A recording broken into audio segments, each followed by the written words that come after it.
আজকের লেকচারে আমরা শুরু করব সেলফ রেফারেন্সিয়াল স্ট্রাকচার। এই যে স্ট্রাকচার সিরিজটা চলছিল, মোটামুটি আমরা 7 নম্বর ভিডিওতে স্ট্রাকচারের রয়েছি, এটা বলতে পারো পার্ট নাম্বার 7ও তোমরা বলতে পারো। সো সেই সূত্রে দাঁড়িয়ে এর আগে যে ভিডিওগুলো আমি অলরেডি তোমাদের প্লেলিস্টে রয়েছে বা তোমরা দেখেছো, এগুলো হচ্ছে বেসিক স্ট্রাকচারের উপর একটা আইডিয়া, স্ট্রাকচার জিনিসটা কি এবং স্ট্রাকচার দিয়ে কি কি জিনিস করা যেতে পারে বা তার ভেরিয়েন্টস গুলো কিন্তু আমরা কভার করেছি। বাট এই লেকচারটা কিন্তু খুবই important for the future upcoming videos এর জন্য, বলতে পারো আমাদের ডেটা স্ট্রাকচার জন্য।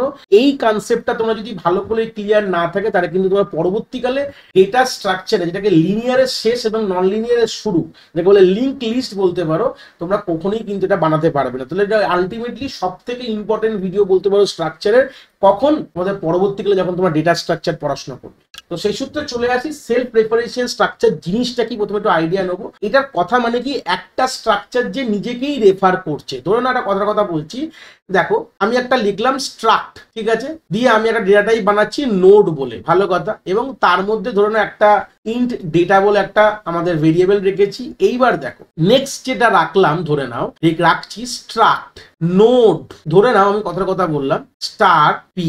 এই যে কথাটা লিখলাম, এর কথাটার মানে কি, বা আমি যদি স্টার না দিয়ে নর্মাল, অত আমি কমপ্লেক্সে গেলাম না, আমি নর্মাল রাখ, তাহলে এই প্রশ্নটা মানে কি, যে সেলফ রেফারেন্সিয়াল কথাটা মানে কি, যে নিজেকেই নিজে রেফার করছে। আমি যদি কথাটা এইভাবে রাখি, যে ধরো না এ নিজে একটা স্ট্রাকচার, সে নিজেকেই নিজে রেফার করছে। তো এই মানে যে স্ট্রাকচার তুমি তৈরি করলে, সে তার মধ্যে যদি তারই মতন একটা ভেরিয়েবল তুমি তৈরি করো, অ্যাকচুয়ালি এটা নর্মাল ভেরিয়েবল তৈরি করে কোনো লাভ হয় না, এখানে আমাদের পয়েন্টার ভেরিয়েবল তৈরি করতে হয়।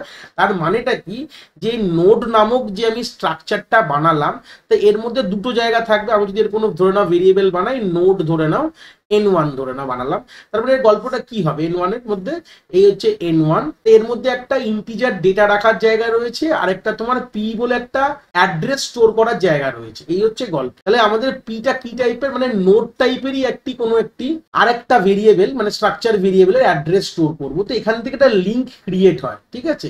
আমরা এখানে p দিয়ে বলি না, আমরা নর্মালি যখন পড়াশোনা করা এটাকে নেক্সট দিয়ে দিই, এর নামটা কি দিয়ে দিই, নেক্সট দিয়ে দিই। তাহলে এটাও কিন্তু পি হবে না, এখানে আমরা নেক্সট করে দেবো। তাহলে দেখতে সুবিধা। নেক্সট মানে এটা মানেটা কি বোঝায়, যে আমরা দেখো পি দিলেও ভুল না কোনো কিছু, তার নেক্সট দিই কেন, কি আর পরের যে নোটটা তৈরি করব তার অ্যাড্রেসটা কিন্তু হোল্ড করবে। এই হচ্ছে বেসিক আইডিয়া বলা হয় গল্পতে, ঠিক আছে। তাহলে নেক্সট হচ্ছে পয়েন্টার ভেরিয়েবল, যে কিনা পরে ধরে নাও আরেকটা আমি n1 ধরে নাও, কোনো কারণে আমি তৈরি করেছি n2।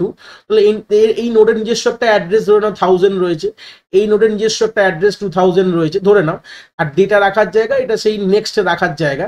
তো সেই সূত্রে গেলে আমরা এই যে প্রিভিয়াস যে নেক্সটের জায়গায় যদি আমি এই n2 এর যদি অ্যাড্রেসটা বসিয়ে, তার মানে কি হলো, এর সাথে একটা লিঙ্ক ক্রিয়েট হয়ে গেল। এইভাবেই যদি আমি লিঙ্ক ক্রিয়েট করতে থাকি, এভাবে কিন্তু আমরা লিঙ্ক লিস্ট কিন্তু তৈরি করে নেব। বাট আমি এখানে লিঙ্ক লিস্টের ব্যাপারে কথা বলছি না, আমি একটা আইডিয়া দিলাম যে সেলফ রেফারেন্সিয়াল স্ট্রাকচার কথাটার মানে কি। ক্লিয়ার হলো? আলটিমেটলি যে এক্সাম্পলটা দেবো সেটাও কিন্তু একটা লিঙ্ক লিস্টের কনসেপ্টেরই এক্সাম্পল, বাট আমি এখানে লিঙ্ক লিস্ট বোঝাতে চাইছি না, বোঝাতে চাইছি যে এখানে সেলফ রেফারেন্সিয়াল স্ট্রাকচারটা কি জিনিস। যদি একটা স্ট্রাকচারের মধ্যে আমি সেই স্ট্রাকচারের টাইপেরই কোনো একটা address variable, sorry pointer variable তৈরি করি, বা নর্মাল ভেরিয়েবলই বলতে পারো, বাট নর্মাল আমরা রাখি না, পয়েন্টার ভেরিয়েবল রাখি, তো সেরকম ক্ষেত্রে তাকে বলা হয় সেলফ রেফার করছে। সে নিজেকে নিজে রেফার করছে, তখন তাকে বলা হয় সেলফ রেফারেন্সিয়াল স্ট্রাকচার কিন্তু বলে আমরা জানি। তো চলে আসি আমরা প্র্যাকটিক্যাল স্ক্রিনে যাই, গিয়ে একটা কোড দেখি। চলে এসেছি প্র্যাকটিক্যাল স্ক্রিনে, দেখতে পাচ্ছ যে আমরা এটাই হচ্ছে আমাদের সেলফ রেফারেন্সিয়াল স্ট্রাকচার একটা এক্সাম্পল। দেখো in data struct node star next, এইভাবে আমি একটা স্ট্রাকচার তৈরি করলাম। এইবার এরকম ধরনের যখন স্ট্রাকচার তৈরি করি, তখন আমরা ডাইরেক্টলি এর মধ্যে প্রথমে এর যে ভ্যালুগুলো বা মেমোরি অ্যালোকেশনগুলো আমরা ডাইনামিকলি করি। দেখতে পাচ্ছ আমরা ক্রিয়েট দুটো স্ট্রাকচার তৈরি করলাম।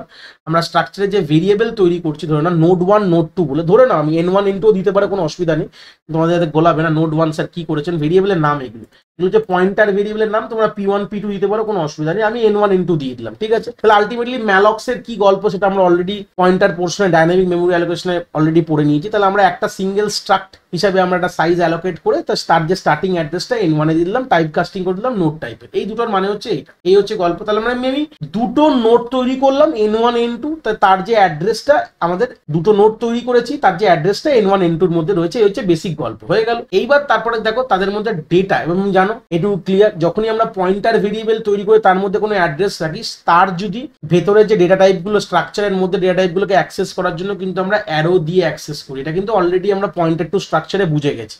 তো সেই সূত্রে যারা দেখোনি, আমরা লিঙ্ক ভিডিও দেওয়া আছে, ওখান থেকে গিয়ে দেখতে পারো। কেন কি আমরা n1 n2 কিন্তু নর্মাল ভেরিয়েবল না, এটা কিন্তু একটা নোট টাইপের পয়েন্টার ভেরিয়েবল, তার মধ্যে অ্যাড্রেসটা রাখছি, ঠিক আছে। n1 n2 এর মধ্যে অ্যাড্রেস রয়েছে, তো তার যদি মেম্বারগুলোকে অ্যাক্সেস করার জন্য অ্যারো ইউজ করবো, হয়ে গেল। তাহলে এবার দেখো গল্পটায় নোড 1 এর যে নেক্সট পোর্শন নোড 2 দেখে, নোড 2 মানে কি, নোড 2 এর মধ্যে কি আছে, নোড 2 গুলোতে কিছু নেই, এখন n1 n2 আছে, তাহলে নোড 2 গুলোকে n1 n2 প্রথমে রিপ্লেস করে দিই, তাহলে তোমরা ভাবলে গুলিয়ে যাবে। তো মোটামুটি সবগুলো ক্লিয়ার করে n1 n2 করে দিয়েছি। তার মানে দেখো এটা যে লিঙ্ক ক্রিয়েট করলো, দেখো n1 যে নোডটা তৈরি করেছিলাম, মানে n1 এর মধ্যে অ্যাড্রেস আছে একটা নোডের, তার যে নেক্সট পোর্শন আমি n2 এর অ্যাড্রেসটা রেখে দিয়েছি। এই হচ্ছে বেসিক আইডিয়া, এইভাবেই কিন্তু লিঙ্ক লিস্ট তৈরি করে। বাট আমি এখানে লিঙ্ক লিস্টের কথা বলে ভিডিও বড় করবো না, আমরা বেসিক সেলফ রেফারেন্সিয়াল স্ট্রাকচার জিনিসটা বুঝলাম। বাট এর এক্সাম্পল দিলে গেলে আমাকে লিঙ্ক লিস্টেরই একটা কোড তোমাদের বেসিক দেখাতে হবে, নাহলে বুঝতে পারবে না যে এই যে অ্যাড্রেস পার্টটা ছিল, তার মধ্যে আমরা আরেকটা যে ওরকম ভেরিয়েবলের অ্যাড্রেসই স্টোর করছি। অ্যাকচুয়ালি n1 n2 এর মধ্যে কি থাকে, অ্যাড্রেস থাকে, তাই তো। n1 n2 এর মধ্যে দিস আর পয়েন্টার ভেরিয়েবল, তার অ্যাড্রেসটা নেক্সটে বসে গেল, আর n2 তারপরে নাল দিয়ে দিলাম, মানে কিছু নেই।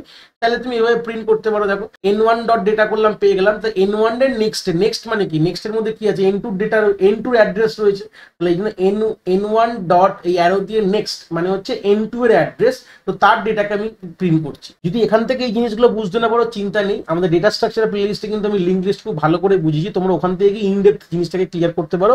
জাস্ট আমি এখানে আইডিয়া দিলাম যে সেলফ রেফারেন্সিয়াল স্ট্রাকচার জিনিসটা কি, বারবার বলছি এখান থেকে লিঙ্ক লিস্ট আমি বোঝাচ্ছি না, এখান থেকে আমি সেলফ রেফারেন্সিয়াল স্ট্রাকচার মানে হচ্ছে আলটিমেটলি এইটুকানি জিনিস, যেখানে একটা নিজে যখন তৈরি করছি নোড বা স্ট্রাকচার তৈরি করছি কোনো একটা ইউজার ডিফাইন্ড ডেটা টাইপ, সে নিজেকেই নিজে রেফার করছে, এটাকে বলা হয় সেলফ রেফারেন্সিয়াল স্ট্রাকচার। এখান থেকে আমাদের লিঙ্ক লিস্টের কনসেপ্ট কিন্তু আমাদের জন্মগ্রহণ হয়।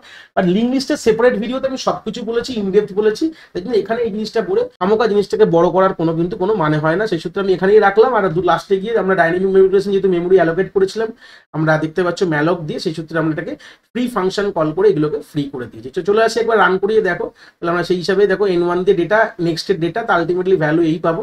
এবার 10 20, তাহলে এইভাবে কিন্তু আমরা ভ্যালু কিন্তু পেয়ে গেছি, তাই তো ছিল 10 আর 20 ছিল, সেক্ষেত্রে ভ্যালুগুলো আমরা এইভাবে পেয়ে গেছি। তো এটাই ছিল আলটিমেট বলতে পারো আমাদের সেলফ রেফারেন্সিয়াল স্ট্রাকচারের কনসেপ্ট। আশা করি কনসেপ্ট তোমরা খুব ভালো করে বুঝতে পেরেছো।